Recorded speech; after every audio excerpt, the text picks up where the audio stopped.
Allaha gərək dərindən itayət edəsən və bu itayət özünü harda göstərir? Allah dostuna itayətdə.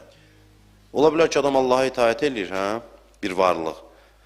Şeytanın misalında da Allaha səcdə edir, baş üstə, baş üstə, baş üstə. Allah birini ortaya çıxardır, deyir, indi buna. Onda birincisini də danır, deyir, səni də istəmirəm, Allaha deyir. Sən demə, bunun baş üstəsi saxtaymış. Hardan bildiyi saxtadır? Adəm meydana gələndə.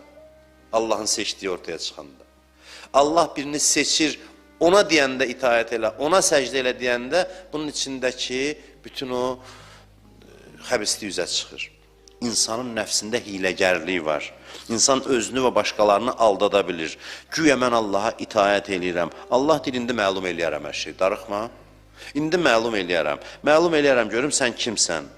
Allaha baş üstənin səmimiyyətini yoxlamağın yeganə yolu Allah bir nəfəri seçir, deyir, indi bu nə desə buna denən baş üstə, burada insanların qurtları içində oynamağa başlayır. Ona görə bütün səmimiyyət burada görsənir. İnsanın dəyəri dəyərlərə münasibətindədir.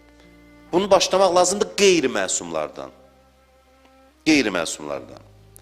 Cəmiyyət içində qeyri-məsum, indiki məsum qeybdədir. Cəmiyyətin içində dəyərli qeyri-məsum adamlar var.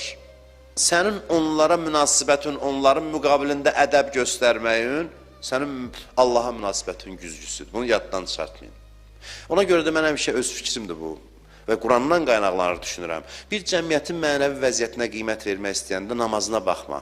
Əhyada nə qədər adam gəldi buna baxma. Oruc tutanların sayına baxma. Bax, gör bu cəmiyyətdə dəyərli adamlar hansı mövqedədir.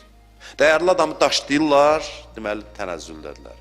Dəyərli adamlara baş üstündə yer verirlər, deməli dəyərli toplumdur. Cəmiyyətin mənəvi keyfiyyətləri burada özünü göstərməlidir. Sən bax gör, deyirəm mən necə adamam? Bax gör yaxşılara münasibətin necədir? Özündən yaxşı görəndə ilk reaksiyon nədir? Desən ki, niyə bu belədir? İçində nəsə qaynadısa, pis bir haldır, yaxşı hal deyil.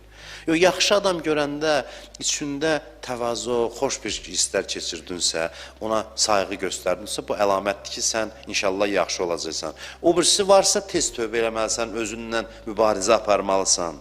Allah görəndə ki, bir onun dostuna hörmət göstərir, elə xoşlayır o adamları.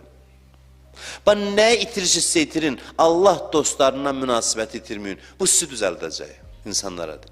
Nə qədər günahkar olursansa ol, Allah dostlarına ədəbsizlik eləmə. Hörmət saxla, sayğı göstər, bu səni düzəldəcək. Allahın çox xoşu gəlir.